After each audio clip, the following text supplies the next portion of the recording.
안녕하세요. 지난해 결혼한 평범한 30대 여성입니다. 남편이랑은 연애만도 3년이나 했고 그 사이 어느 다른 연인들처럼 다툼도 있었지만 그래도 돌이켜 생각해보면 비교적 평범하고 즐거운 시간을 보냈던 것 같아요. 그렇다면 별 문제 없어 보이는 제가 왜 사연을 보내게 되었냐고요? 그건 바로 정신나간 어머님과 신우 때문입니다. 발단은 지난 달이었습니다. 어머님이 신우가 유학을 가고 싶어 한다는데 저희 부부더러 한 1,000만 원만 보태라고 하시더라고요. 그런데 그 말씀이 부탁이 아니라 어찌나 당당하고 마치 명령같이 들리던지 저는 순간 제가 어머님께 무슨 빚이라도 졌나 싶었다니까요. 가족이니까 돕고 살아야 한다는 말씀을 덧붙이셨는데 가족이라 그 말 한마디가 저로 하여금 지나간 시간들을 되짚어보게 만들었습니다. 남편과는 결혼 전 약 반년 정도 동거를 했었어요. 남편은 당시 회사 근처에서 오피스텔 전세를 얻어놓고 살고 있었거든요. 그런데 계약이 끝나는 시기도 애매해졌고 그렇다고 월세로 돌리자니 새가 보통이 아니더라고요. 그러자 남편이 먼저 동거 이야기를 꺼냈습니다. 저도 당시 회사 근처에서 전세로 살고 있었는데 제가 살던 곳은 방도 2개고 하니까 자기가 잠깐 신세 좀 지면 안 되겠냐대요. 솔직히 저는 동거 자체는 생각도 해본 적이 없었고 내키지도 않았습니다. 그런데 이미 양가 부모님까지 다 배웠고 결혼 이야기까지 오가던 마당에 싫다고 하기가 좀 그렇더라고요. 남편이 왜 그런 이야기를 꺼낸 건지 사정도 뻔히 알고 있었으니까요. 게다가 제가 거절을 하면 남편이 그 6개월 더 살자고 집을 다시 구하던지 해야 했는데 그렇게 되면 저희 결혼 자금에도 영향이 가겠다 싶은 거예요. 그래서 이런저런 조건들을 따져봐도 동거 말고는 딱히 방법이 안 보였어요. 그런데 막상 같이 살아보니까 꼭 나쁜 것만은 아니더라고요. 남편이나 저나 둘 다 본가가 지방이다 보니 자취생활은 10년이 넘은 사람들이었습니다. 그렇다 보니 더는 혼자가 아니라는 사실이 낯설기도 하면서 동시에 뭐랄까 안정감을 느꼈다고 해야 할까요? 집에서 같이 저녁 먹을 사람이 있다는 사실 자체가 퇴근길을 기분 좋게 만들더라고요. 인기척이 느껴지니 사람 사는 것 같아서 좋았어요. 물론 생활 습관이 다른 부분이 있었기에 불편한 부분도 아예 없는 것은 아니었지만 어차피 결혼하면 한 번쯤은 겪어야 하는 일이라고 생각하니 그렇게 못 견딜 일도 아니었지요. 그런데 그렇게 남편이랑 같이 산 지 2달쯤 되어갈 무렵 어머님께서 신우를 좀 데리고 있어달라며 부탁을 해오셨어요. 신우는 당시 저희 집에서 30분 정도 떨어진 곳에 위치한 대학에 다니고 있었는데 그때가 졸업을 앞둔 마지막 학기였거든요. 그동안엔 엄한 아버님 때문에 본가에서 서울로 거진 왕복 3시간씩 들여 통학을 하고 있었고요. 아무튼 그런데 이제 막 학기다 보니 취업 준비다 뭐다. 시간이 아깝다면서 저희 집에 있게 해달라고 시부모님을 졸랐던 모양이에요. 솔직히 이 이야기를 듣고 좀 어이가 없었습니다. 100번 양보해서 시간이 아깝다는 말도 서울에 있고 싶은 마음도 저도 이해는 했지요. 하지만 당시 어쨌든 결혼 전이었고 집도 제가 계약한 제 집이었잖아요. 자기 오빠인 남편은 엄연히 저에게 신세를 지는 중이었고요. 그러니 저에게 먼저 물어봤어야 되는 거 아닌가 싶대요. 그리고 말이 좋아 부탁이지 결혼 앞둔 예비며느리인 제 입장에선 어머님의 말씀은 통보나 다름이 없었습니다. 상황이 마음에 들고 안 들고를 떠나 선택지가 없었던 거지요. 그래서 울며 겨자 먹기로 알겠다고 하고 신우랑 같이 살게 되었네요. 솔직히 처음엔 속상했지만 그래 평생 살라는 것도 아니고 3-4달만 살면 된다 하니 지혜롭고 사이좋게 지내야겠다 생각했어요. 하지만 제가 어떻게든 싫다는 의사를 전했어야 했습니다. 솔직히 남편하고도 별 문제 없이 살았고 신우도 남편과 피를 나눈 남매이니 성격이라던가 성향이라던가 비슷하지 않겠나 싶었거든요. 그런데 제가 너무 순진했던 걸까요? 신우의 성격은 남편과는 정말 판이하게 달랐습니다. 매사 시원시원하고 그러면서도 옳고 그름을 따질 줄 알았던 남편과 달리 신우는 소위 경우라는 게 없더라고요. 제가 신우랑 있었던 일을 다 말하자면 끝도 없는데 한두 가지만 말해볼게요. 일단 저는 퇴근 후엔 항상 간식이라던가 먹을 걸 사들고 집에 갔어요. 원래는 간식을 그다지 좋아하는 편이 아니었는데 남편과 같이 살기 시작한 이후로는 그렇게 같이 뭐라도 먹으면서 TV도 보고 영화도 보고 그러는 게 좋더라고요. 그런데 이제 신우가 오게 된 이후로는 저희 둘 것만 달랑 사갈 순 없잖아요. 그래서 인원수에 맞춰서 3개씩 사가기 시작했습니다. 그리고 그렇게 되면 제가 일일이 말하지 않아도 하나는 남편 거, 하나는 제 거, 하나는 신우 거 이렇게 암묵적으로 정해져 있는 거 아닌가요? 하지만 어이없게도 제가 씻고 나온다던가 제가 잠깐 다른 일을 한다던가 그러면 그새 제 몫의 간식이나 먹을거리가 사라지고 없는 겁니다. 막말로 냉장고에 있던 간식을 쥐가 물어갈 리도 없고 도둑이 들었을 리도 없고 그런데 그럴 때마다 남편도 신우도 자긴 아니라고 딱 잡아떼더라고요. 정말이지 그 2, 3천 원짜리 간식 때문에 마치 형사라도 된 것 마냥 따지고 들기도 뭐해서 그냥 몇 번을 넘어가긴 했는데 몇 번 비슷한 일이 반복되니까 너무 짜증나는 거예요. 그래서 언젠가부턴 저도 제 몫의 간식은 저랑 남편이 쓰는 방에 따로 챙겨놓거나 냉장고 깊숙이 숨겨놓고 그랬네요. 그래도 결국엔 없어지기 일쑤였지만요. 아무튼 그런 날들을 보내던 중 하루는 대대적으로 대청소를 하게 되었습니다. 신우한테도 대청소한다고 시간 비워놓으라고 했었는데 신우는 까먹었다며 홀랑 외출한 상황이었고요. 얄미워서 신우가 쓰는 방은 빼고 해버릴까 하다가 그러다 괜히 문제 생기면 집주인한테 전화 욕먹지 싶어서 그 방도 청소를 해주려고 방문을 열었는데 세상에 막말로 돼지우리가 따로 없더라니까요.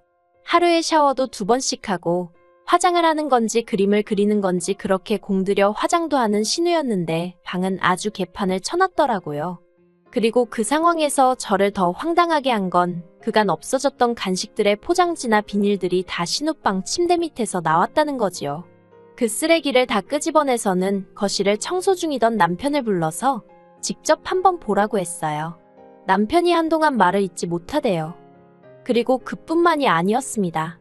이미 짜증은 짜증대로 나 있었지만 그것과는 별개로 청소를 하다 보니 신우의 누래진 이불이 제 눈에 들어오더라고요. 그리고 생각해보니까 저희 집에 온 이후로 자기가 매일 덮고 자는 이불을 한 번도 빠는 걸 못 봤다 싶대요.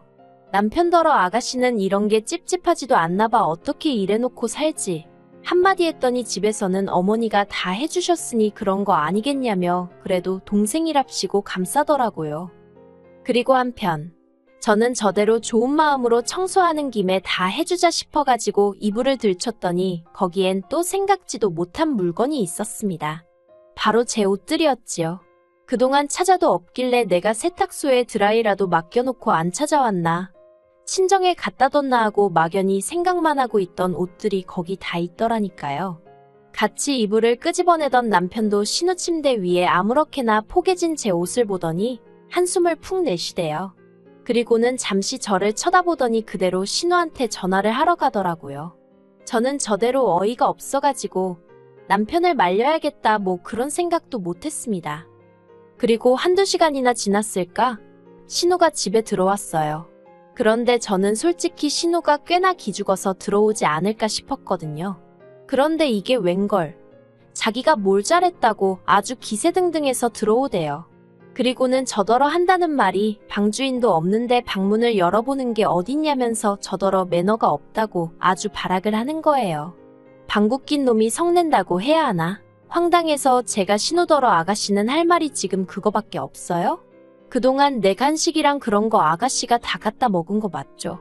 그리고 남이 옷은 왜 이렇게 숨겨놨어요? 언제 와서 가져간 거예요? 하곤 다다다다 쏘아댔습니다. 신우가 당황을 한 건지 점점 목에 핏대를 세우더니 기껏 한다는 소리가 자긴 제가 무슨 말을 하는 건지 모르겠대요. 저더러 혹시 자길 쫓아내고 싶어서 제가 이런 상황을 꾸민 것 아니냐는 헛소리까지 하더라니까요. 아주 신우가 눈을 희번덕거리면서 달라드는데 쌍욕을 해줄 수도 없고 이걸 어떻게 하지 그러고 있었습니다. 그런데 그때였어요. 벼랑간 짝하는 소리와 함께 남편이 신우 뺨을 때렸더라고요. 그러면서 지금 뭘 잘했다고 그러냐며 저한테 당장 사과부터 하라 했습니다. 하지만 신우는 사과 대신 벌개진 뺨을 부여잡고는 남편과 저더러 재수없다며 욕을 하곤 그대로 집을 나가버리대요. 그리고 이튿날 신우는 보란듯이 어머님과 함께 집에 들어왔어요. 밤새 걱정했기에 안심이 되면서도 동시에 어머님을 뭐 한다고 모시고 왔나 싶어서 솔직히 한심하더라고요. 일이 커질 것은 불보듯 뻔한 일이었으니까요. 그리고 아니나 다를까 어머님과 남편이 정말 누구누구 목소리가 더 큰지 겨뤄보는 것도 아니고 아주 고성을 내지르며 한마디로 난리가 났었네요. 그리고 며칠 뒤 신우는 치사하고 더럽다며 짐 빼서 저희 집을 나가더라고요. 생활비도 한 푼 안 내면서 밥은 따박따박 다 챙겨 먹고 잠도 잘 자놓고 말이에요. 여기까지 적고 나니 그런 꼴을 보고도 제가 왜 결혼을 했는지 궁금하실 수도 있겠네요. 그런데 솔직히 그 당시 상황이 거지 같긴 했어도 제가 직접적으로 피해를 입은 건 없었거든요. 물론 제가 잘못한 것도 없었지만요.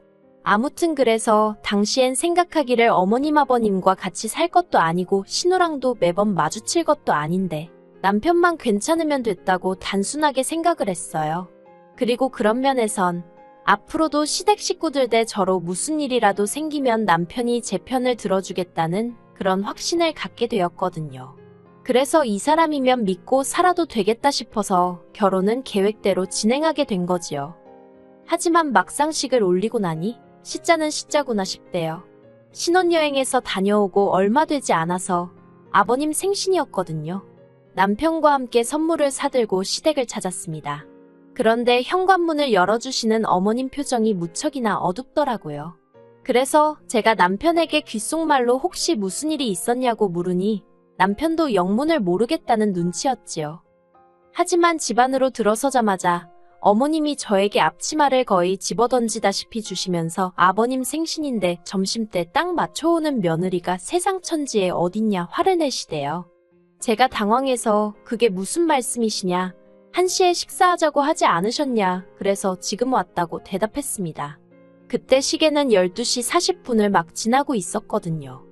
그러자 어머님이 하시는 말씀이 1시에 식사하자 했으면 최소한 11시까지는 와서 점심상 차릴 생각을 했어야 하는 거 아니냐고 하시는데 솔직히 황당하더라고요.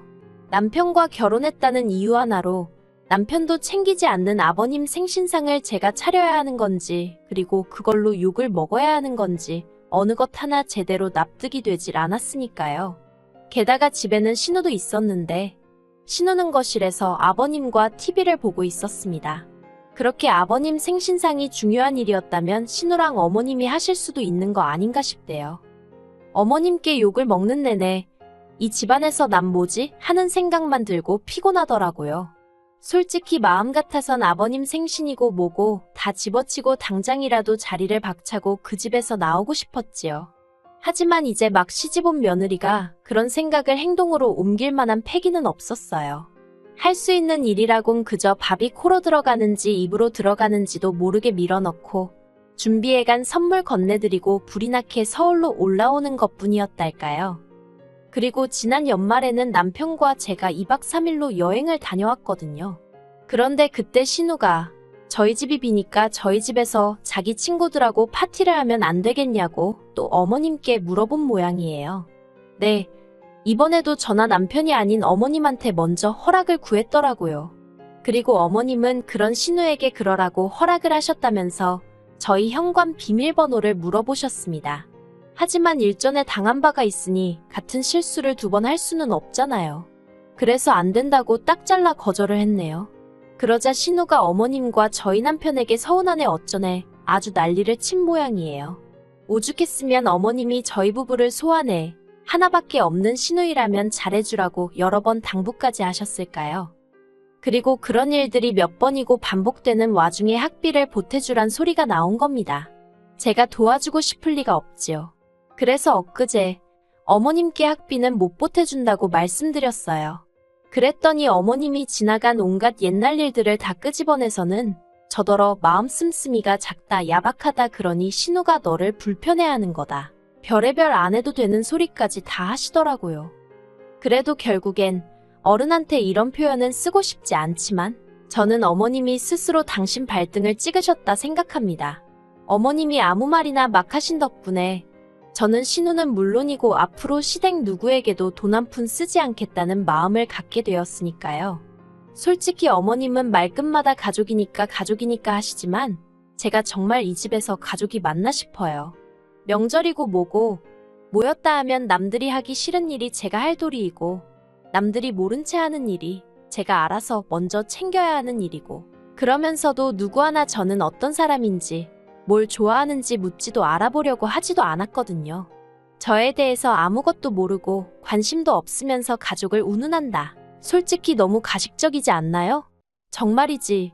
시간이 갈수록 제 안에는 억울한 마음이 쌓이고 있네요. 남편과 이혼을 하지 않는 한 어머님과는 사이좋게는 아니더라도 형식적인 관계는 유지해야겠지요. 그래서 딱 거기까지만 할 생각이에요. 시댁과 대화하고 함께 시간을 보내며 가족이 되려는 노력을 하고 싶지도 않네요.